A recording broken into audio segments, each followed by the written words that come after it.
ఇప్పుడు ఎక్కడ చూసినా గిబ్లీ ఫీవర్ కనిపిస్తోంది. ఏకంగా సర్వర్స్ డౌన్ అయిపోయే రేంజ్ లో వాడుతున్నారు మనోళ్ళు. ఈ మధ్య కాలంలో బాగా ట్రెండింగ్ అవుతున్న వాటిలో గిబ్లీ స్టైల్ ఒకటి. ప్రతి సోషల్ మీడియా ప్లాట్ఫామ్ లో గిబ్లీ ఇమేజెస్ బాగానే హడావిడి చేస్తున్నాయి. సెలబ్రిటీస్ నుండి స్టూడెంట్స్ వరకు, పొలిటీషియన్స్ నుండి కామన్ మ్యాన్ వరకు అందరూ ఈ స్టైల్ ని యూజ్ చేస్తున్నారు.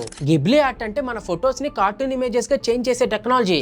అసలు గిబ్లీ ఇమేజెస్ ని ముందుగా ఎవరు స్టార్ట్ చేశారో తెలుసుకుందాం. మైక్రోసాఫ్ట్ సంస్థ పార్ట్నర్ గా ఉన్న ఓపెన్ ఏఐ కంపెనీ ముందుగా ఈ సర్వీసెస్ ని లాంచ్ చేసింది. కాకపోతే యూజర్స్ ఎక్కువ అవడంతో ఓపెన్ ఏఐ జీపీయూ మీద లోడ్ ఎక్కువ అయ్యేసరికి ఇక రోజుకు వాళ్ళు 3 ఇమేజెస్ మాత్రమే ఫ్రీగా జనరేట్ చేసుకునేలా లిమిట్ పెట్టేశారు. అయితే chat GPT, GPT plus and pro team subscribers కి మాత్రం ఫ్రీగా ఇస్తోంది.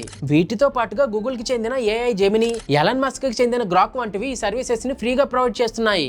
అసలు ఈ గిబ్లీ ఇమేజెస్ ని ఎలా క్రియేట్ చేయాలో చూద్దాం. చాట్ జీపీటీలోని లేటెస్ట్ వర్షన్ కు వెళ్లి మీకు నచ్చిన ఇమేజ్ ని అప్లోడ్ చేసి గిబ్లిఫై అనే ప్రాంప్ట్ ని ఇస్తే చాలు, వెంటనే మీరు అప్లోడ్ చేసిన పిక్చర్ ని గిబ్లిఫై ఇమేజ్ గా కన్వర్ట్ చేసి ఇస్తుంది.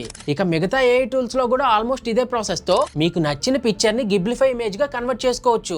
అయితే ఈ గిబ్లీ ఆర్ట్ ని మొట్టమొదటిగా legendary Japanese animator, director, producer and screen writer అయిన హాయో మియాజాకి గారు 1983 లో ఫస్ట్ టైం క్రియేట్ చేశారు. మియాజాకి గారు ఈ గిబ్లీ స్టైల్లో చాలానే మూవీస్ తీశారు. విశేషం ఏంటంటే 2 మూవీస్ కి ఆస్కార్ అవార్డ్స్ కూడా వచ్చాయి. 2013లో అప్పటి టెక్నాలజీతో విండ్ రైజర్స్ అనే మూవీలో కేవలం 4 సెకండ్ల సీన్ ని యానిమేట్ చేయడానికి 16 నెలల టైం పట్టింది. మియాజాకి గారు గంటలు, రోజులు, నెలల తరబడి కష్టపడి చేసిన ఆర్ట్ వర్క్ ని ప్రస్తుతం ఉన్నటువంటి ఆర్టిఫిషియల్ ఇంటెలిజెన్స్ సునాయాసంగా నేర్చుకుని గిబ్లీ స్టైల్ ఆఫ్ ఇమేజెస్ ని సెకండ్ల వ్యవధిలోనే తేలిగ్గా రీక్రియేట్ చేసి ఇచ్చేస్తోంది. ఓవరాల్ గా ఈ గిబ్లీ ఆర్ట్ గురించి మరియు ఏఐ చేస్తున్నటువంటి అద్భుతాల గురించి మీ అభిప్రాయాన్ని కామెంట్స్ లో తెలియజేయండి.